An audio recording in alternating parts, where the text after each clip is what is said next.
오늘 말씀 제목이 하나님의 인생 응원가입니다. 응원이 무엇입니까? 응원이 무엇일까요? 사람들이 환호하고 박수하는 것이 응원일까요? 아니죠. 보여야 할 때 보이게 하는 것, 그것이 응원입니다. 운동회 날 달리기 출발 선상에서 엄마를 본 아이는 힘이 납니다. 아빠나 엄마는 보이게 하려고 손을 흔들지요. 자리를 이동합니다. 높은 곳을 올라가기도 합니다. 잘 보이게 하기 위함입니다. 우리가 알다시피 오늘은 종려주일입니다. 과연 누가 누구를 응원했을까요? 많은 예루살렘 거민 여행객이 운집합니다. 그들의 손에는 종려 가지가 쥐어졌지요. 겉옷을 벗습니다. 예의를 다합니다. 예수님을 향하여서 환호합니다. 박수합니다.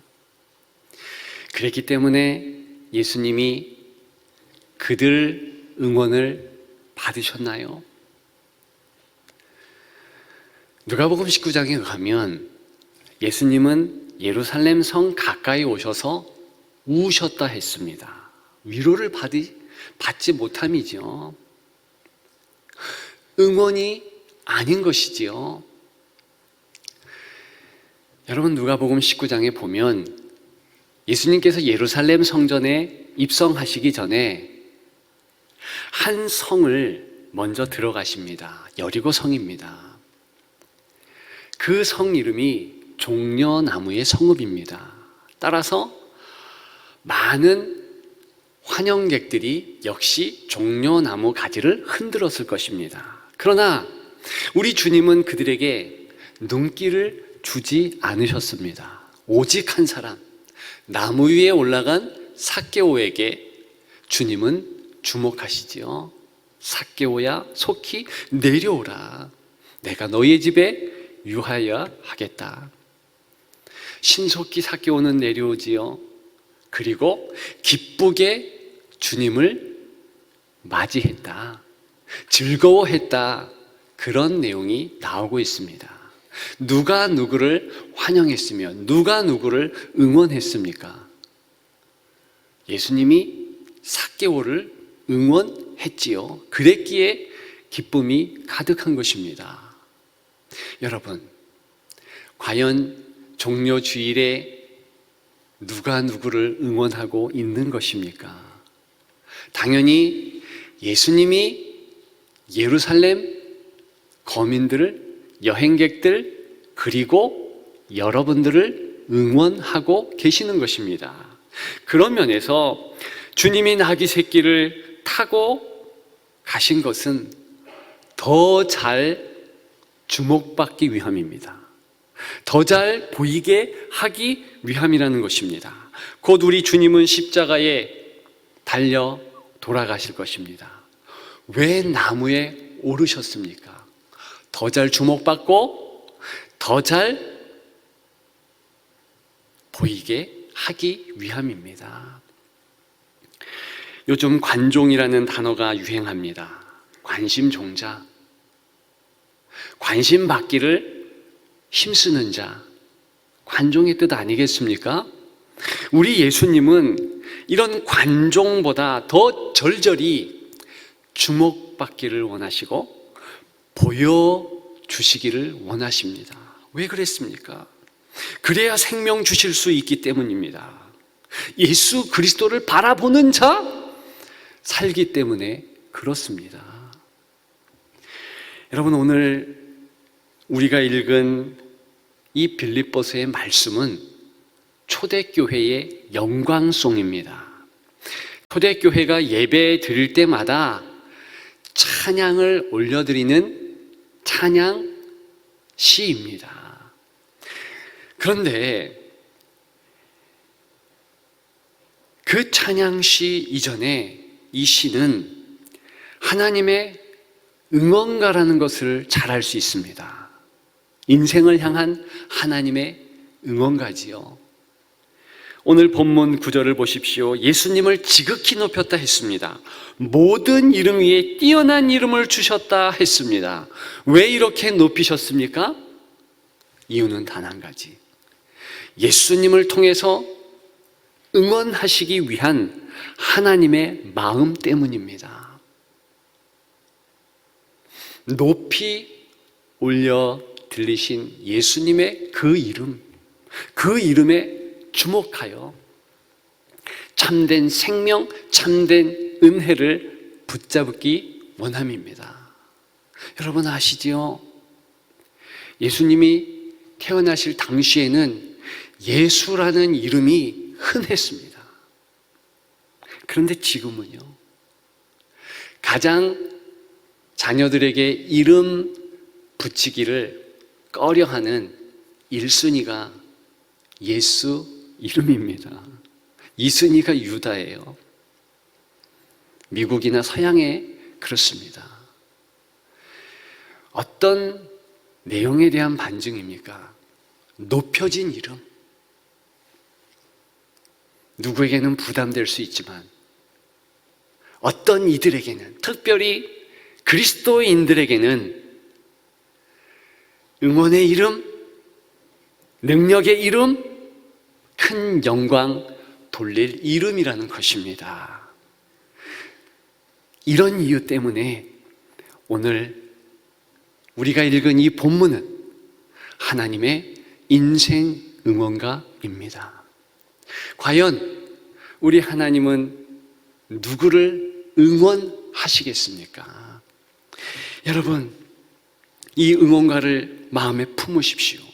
승리할 것입니다. 여러분, 인생의 경주에서 반드시 넉넉히 이기는 은혜가 여러분들에게 있을 것입니다. 과연 누구를 응원하겠습니까? 첫째는 과거라는 돌뿌리에 넘어진 자지요. 과거라는 돌뿌리에 넘어진 자. 여러분, 인생은 시간의 구애를 받습니다. 특별히 과거 때문에 현재가 큰 영향을 받는다는 것입니다. 제가 우리 교회에 이렇게 담임 목사 일을 할 수 있는 것은 과거에 한 단순한 선택 때문에 비롯되었습니다. 저희의 집에 신앙적인 배경은 성결교회에 가깝습니다. 저희 어머님이 처녀 때 성결교회 신학을 하셨어요. 그리고 전도사로서 일찍이 활동을 하셨습니다. 그랬는데 장로교회의 전도사의 일도 담당했습니다. 그런데 우리 교단이 속해 있는 통합 측이 아니라 고신 측, 합동 측 이런 곳에서 하셨습니다. 따라서 저는 여러 신학교 갈 수 있는 여지가 있었습니다. 그런데 한 번도 다녀보지 못한 통합 측의 신학교를 가게 된 것입니다. 자연스럽게 하나님이 이끄셨어요. 제 마음에 이 신학교가 좋다, 그래서 간 것이 아니라 그냥 취사 선택하는 가운데 자연스럽게 가게 된 것입니다. 돌아보니 은혜였지요. 만일 제가 다른 신학교 갔다면 분명히 여러분들과 인연은 있지 않았겠지요. 좋은 선택 아니겠습니까? 그런데 과거의 나쁜 선택으로 정말 힘들어하는 그런 인생들도 참으로 많다는 것입니다. 여러분들은 존 버년이라는 이름을 아실 것입니다. 철로 역정을 쓴 분이죠. 이분이 철로 역정뿐만이 아니라 또 다른 고전의 명작을 썼는데 그것이 악인 씨의 삶과 죽음이라는 책입니다. 이 책에 존 버년 저자의 방탕했던 생활이 잘 나타납니다. 이 악인 씨라는 인물은 좋은 스승도 있고 또 좋은 아내도 맞이했습니다. 그런데 끝까지 좋은 스승 따르기를 거부합니다. 아내의 말 단절합니다.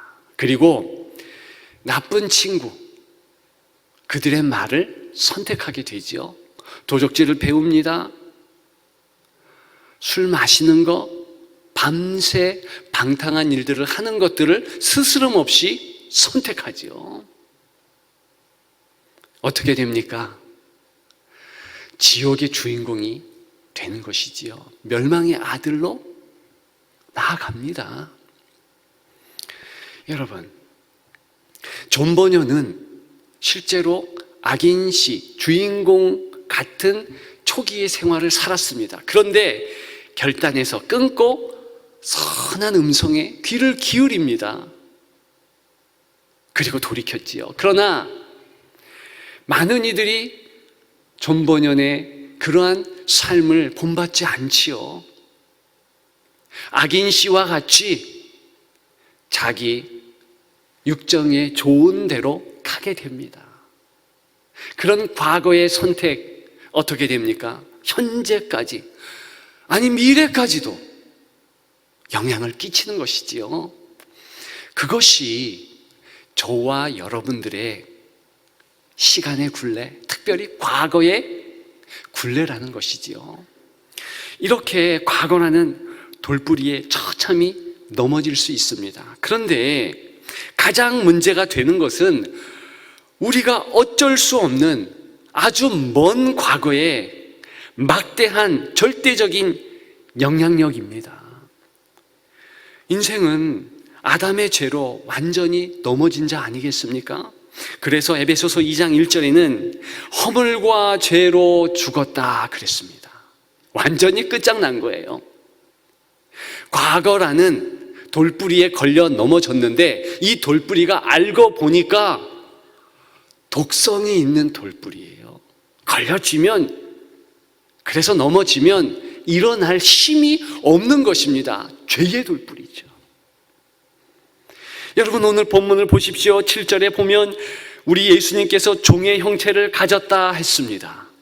인생은 종, 노예라는 반증 아니겠습니까? 죄의 노예예요. 죽은 존재예요. 8절에 보면 낮추셨다 했습니다. 인생은 가장 낮은 그런 죄인의 상태를 말하고 있는 것이지요. 계속해서 예수님 죽기까지 복종하셨다 그랬습니다. 죽기까지. 왜 그렇게 복종하십니까? 사망할 인생 때문에 대신 죽었다는 것입니다. 종합하면 인생의 상태를 가늠할 수 있습니다. 소망이 없다는 것이죠. 도저히 헤어날 수 없다, 그렇게 진단을 받았습니다. 여러분, 오늘 본문이 왜 응원이 되겠습니까? 이런 절대적인 과거의 영향과 지배에서 벗어났다는 것이지요. 높여지셔서 선명히 보이게 된 예수 그 이름으로 일어날 수 있다. 그 예수님께서 의의 오른손을 뻗으셔서 죽은 자를 살리시고 붙잡으셔서 일어나 우리에게 소망을 주시고 은혜를 주시고 살 수 있는 생명을 주셨다는 것입니다. 여러분, 이런 사실 때문에 정말 우리는 소망이 있는 것이지요. 이제는 죄의 굴레에서 완전히 벗어난 것이지요. 먼 과거의 죄에서 벗어날 뿐 아니라 가까운 과거의 우리 스스로의 죄까지도, 실수까지도, 수치까지도 다 벗어날 수 있다는 것이지요. 여러분, 이런 사실 때문에 마음에 새길 첫 교훈이 있습니다. 이렇습니다. 과거로부터의 놀라운 자유를 즐기라는 것입니다. 향유하라는 것이지요. 과거의 죄가 단절되었습니다. 과거 이 시간의 영향력이 단절되었다는 것이에요. 그래서 우리에게는 놀라운 자유가 있다는 것입니다. 하나님 안에서 기뻐 뛸 수 있는 은혜의 자유입니다. 이미 벌어진 우리의 실패, 죄악, 죄악들 다 바꾸실 수 있는 예수 그리스도. 심지어는 우리의 원죄를 제거하시면서 우리의 자범죄, 가까운 과거에 버린 우리의 죄, 실수, 수치 이런 것들을 일시에 다 바꾸실 수 있다는 것입니다. 합력해서 선을 이루신다.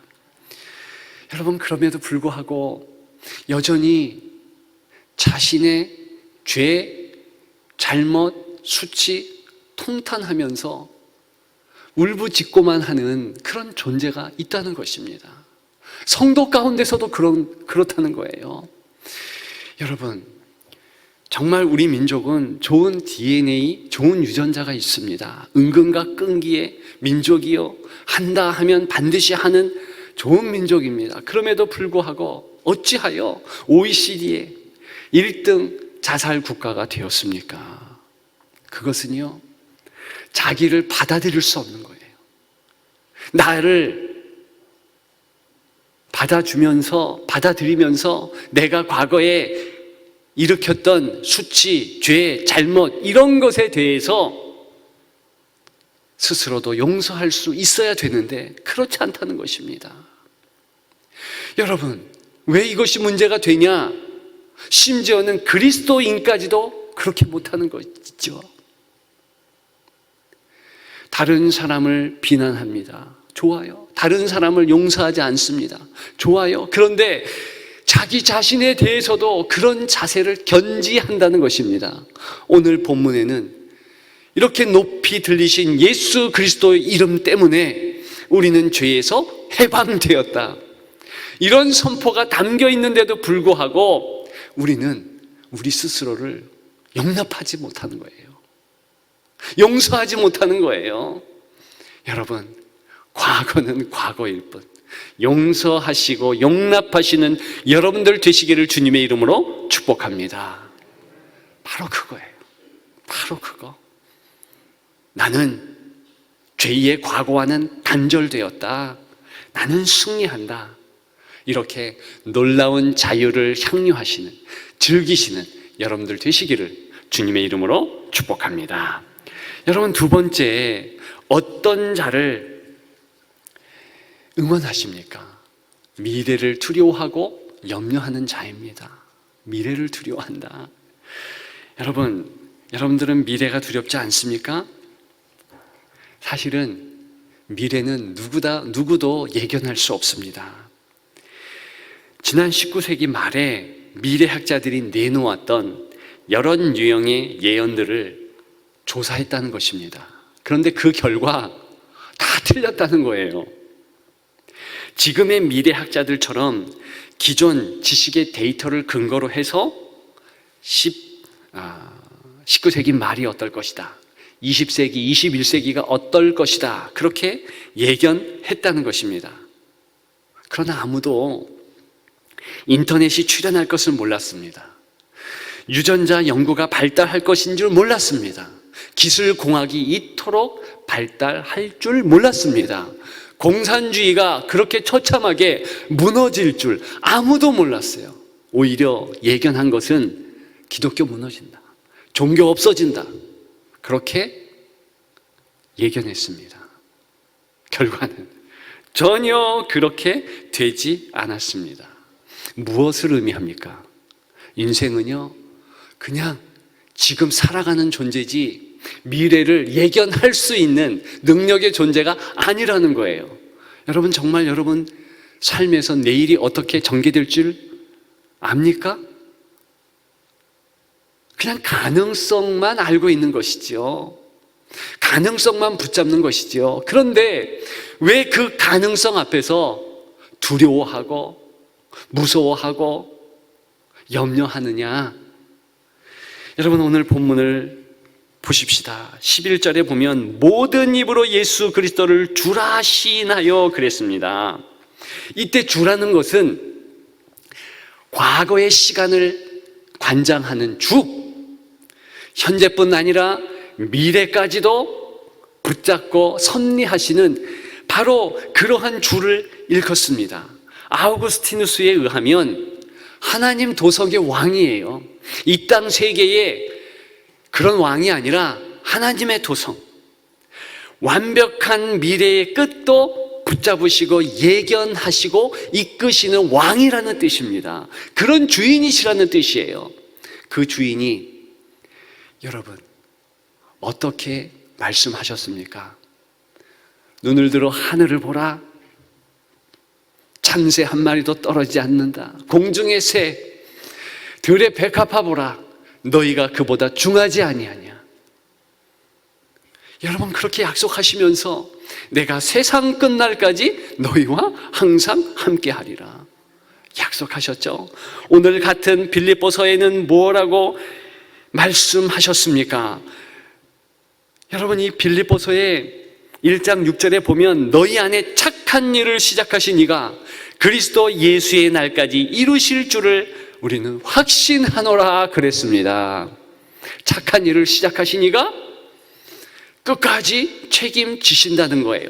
그분이 오늘 본문에 주이신 예수 그리스도 그분이십니다. 무슨 염려가 우리에게 있겠습니까? 여러분 이 사실에 근거해서 우리는 두 번째 교훈을 마음에 새겨야 할 것입니다. 무엇입니까? 그것은 바로 미래를 향한 놀라운 승리가 이미 우리에게 주어졌다는 것입니다. 믿으면 아멘, 아멘입니다. 여러분 우리가 미래를 예견하지요. 잘 안 될 수 있습니다. 확실히 안 될 수 있습니다. 왜요?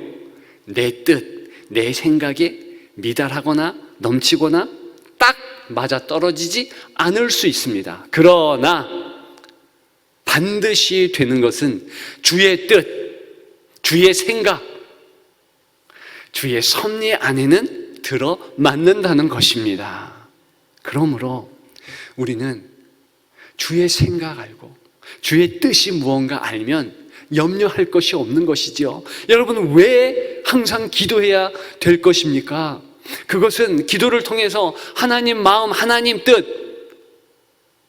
알아가는 것이지요. 그러면 우리는 현실 가운데서 그 뜻을 잘 알기에 때로는 내 뜻이 잘 안 되어도 내 뜻이 내 맘대로 잘 전개가 되지 않아도 넉넉한 평강, 샬롬이 있는 줄 믿습니다. 그것 때문이지요. 기억하시면서 나아가시는 여러분들 되시기를 주님의 이름으로 축복합니다. 마지막 세 번째, 우리 주께서는 누구를 응원하시겠습니까?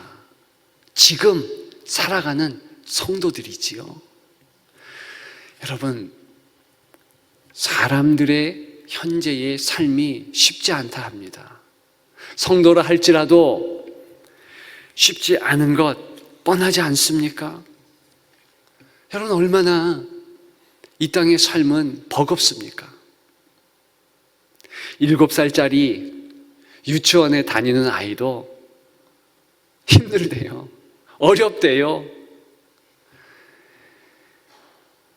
여러분 모든 연령의 인생들이 다 힘들고 어려운 것입니다. 과거의 상처, 실패, 미래의 두려움과 염려, 그것과 더불어서 현재 반드시 해결해야 될 과제가 산적되어 있지 않습니까? 여러분, 은혜가 없다면 정말 우리는 살 수 없음을 고백합니다. 은혜는 우리를 붙잡습니다. 은혜 주시려고 오늘 이렇게 특별한 이름을 높이 보이게 하시사 뛰어난 이름을 주신 것 아니겠습니까? 은혜는 하나님의 성품을 보여줍니다. 그럴 수도 있지. 여전히 우리 편에 계시면서 우리를 든든하게 응원하고 계시는 아버지 하나님, 그 모습을 오늘 본문을 통해서 우리가 붙잡을 수 있다는 것입니다. 여러분, 우리 이러한 아버지께서 우리의 삶에서 많은 것을 요구하실까요? 아니에요. 5절 봅니다. 너희 안에 이 마음을 품어라 곧 그리스도 예수의 마음이라 그랬습니다. 여러분, 만일 우리가 예수 그리스도께서 지신 똑같은 십자가, 똑같은 골고다의 길, 저렇게 똑같은 피 낭자한 그 길을 걸어가라 하면 우리는 힘들 거예요. 그런데 그런 것이 아닙니다. 오직 예수의 마음을 품으래요. 예수의 마음만 가지래요. 오늘 이 마음을 좀 생각해 봤으면 좋겠습니다. 성경에 똑같은 이 마음이라는 단어가 여러 군데 나옵니다. 그런데 이 마음은요, 다른 것이 아니라 생각이라는 거예요. 마가복음 8장 33절에 예수님께서 베드로를 꾸중하시면서 사단아 내 뒤로 물러가라. 내가 하나님의 일을 생각하지 아니하고 도리어 사람의 일을 생각하는도다. 이 생각이 오늘 본문의 마음이라는 것입니다. 생각 바꾸라는 거 아니겠어요? 하나 더 말씀드릴까요? 로마서 8장 6절. 거기 보면 육신의 생각, 이게 마음이에요. 사망이고 영의 생각, 생명과 평안이라. 그러면 오늘 본문을 통해서 하나님이 우리에게 원하시는 것은 무엇입니까? 생각 바꾸라는 거예요. 여러분, 분명히 우리는 알고 있습니다. 생각 바꾸면 다 된다. 생각 바꾸는 것이 쉽지 않아요. 여러분 보십시오. 자살 거꾸로 하면 살자라며요. 내가 조금만 살아내겠다. 그러면 살 수 있는 것이 인생입니다. 마음 바꾸면 되잖아요. 내가 그렇게 쉽게 무너질 존재가 아니다. 나 하나님의 사랑을 받았다. 나의 현실은 녹록지 않지만, 과거 죄의 굴레가 나를 덮었지만, 그리고 미래의 염려와 근심 떠나지 않지만, 그럼에도 불구하고 하나님이 나를 응원하신다. 높으신 이름, 예수 이름에 능력이 내게 있다. 여러분, 그렇게 생각하면 그 생각이 나를 붙잡는다는 것입니다. 거기까지만 하라. 이것이 오늘 하나님 응원가의 핵심인 거예요. 여러분, 하실 수 있겠어요? 거기까지만 나아가면 우리는 소망이 있는 것이지요. 승리할 수 있는 것입니다. 여러분, 아주 작은 일, 할 수 있는 일, 그것을 붙잡는 것이 오늘 본문 응원하시는 하나님의 마음인 줄 믿습니다. 로렌스 형제라는 분이 있지요. 많은 그리스도인들에게 큰 은혜를 끼쳤습니다. 하나님의 임재 연습이라는 책을 썼지요. 저도 청년기에 참 은혜를 받았습니다. 그런데 이분이요 청소부에 불과했어요. 주방 보조자에 불과했어요. 그런데 어떻게 하나님의 일을 하면서 강권적인 하나님의 임재를 체험했느냐? 단순합니다. 다른 것이 아니라 설거지를 하면서, 청소를 하면서 이것은 나를 위해 하는 것이 아니다. 이것은 단순히 저 형제 자매들, 이웃을 위해서 하는 것이 아니다. 그 범주를 벗어나서 나는 이 일 하나님을 위하여 한다. 그러면서 청소하는 거예요. 그러면서 설거지하는 것입니다. 그렇게 생각만 하면 된다는 것입니다. 여러분, 말씀드렸죠? 바로 그 생각이 오늘 본문의 마음인 거예요. 그렇다면 우리는 하나님의 응원하는 그 하나님 마음의 핵심을 알 수 있습니다. 우리에게 큰 건 요구하는 거 아니에요. 마음 바꾸고 특히 일상에 한날 한날 그 삶을 충실히 하면 내가 네 일생 미래 책임져 주겠다. 과거 죄를 끊었듯이 그렇게 하겠다는 거 아니겠어요? 여러분, 예수님을 보십시오. 오늘 본문에 보면 예수님은 단지 한날 한날을 살아가신 것입니다. 종의 형체를 가셨어요. 사람들과 동일하게 사셨습니다. 그냥 새끼 식사하면서 담소 나누시고 같이 잠자리에 드시고 이렇게 사신 거예요. 그런데 누가 높게 그 이름을 올렸습니까? 오늘 본문에 보니까 9절에 하나님이 그를 지극히 높여 모든 이름 위에 뛰어난 이름을 주셨다 그랬습니다. 하나님이 높이신 거예요. 그렇다면 우리도 일의 결과는 다 미래 일, 그 하나님 소관이시잖아요. 맡기고 우리가 할 수 있는 거, 마음 바꾸는 거, 그리고 일상의 작은 거, 그것 책임지면서 나아가면 되는 것입니다. 오스왈드 챔벌스라는 분은 이런 말씀을 하셨어요. 인간이 과정이라 부르는 바로 그것은 하나님은 목표라 부르신다. 무슨 말입니까? 우리는요, 거꾸로 생각해요. 하나님은 큰 것, 그래서 우리에게 요구하는 것이 많다 이렇게 생각할 수 있지만, 하나님이 목적 삼는 것, 하나님이 목표 삼는 우리의 일은 사실은 과정이라는 거예요. 오늘 이렇게 일상에서 예배드리는 거, 자녀를 위해서 기도하는 거, 찬양하는 거, 그런 모든 일상, 그 과정, 한날 한날 그 삶, 그것이 하나님이 진짜 원하는 우리 삶의 목적이라는 것입니다. 여러분, 그것을 기억하면서 한날 한날 일상에서 승리하는 여러분들 되시기를 주님의 이름으로 축복합니다. 오늘 종료 주일이에요. 여러분, 예수님은 우리를 응원하시기 위해서 나귀 새끼를 마다하지 않고 타셨다. 여러분, 그 사실만 꼭 붙잡으면 좋겠습니다. 왜 그렇게 하셨겠습니까? 그분 보면 산다는 거예요. 진정한 응원이 된다는 것입니다.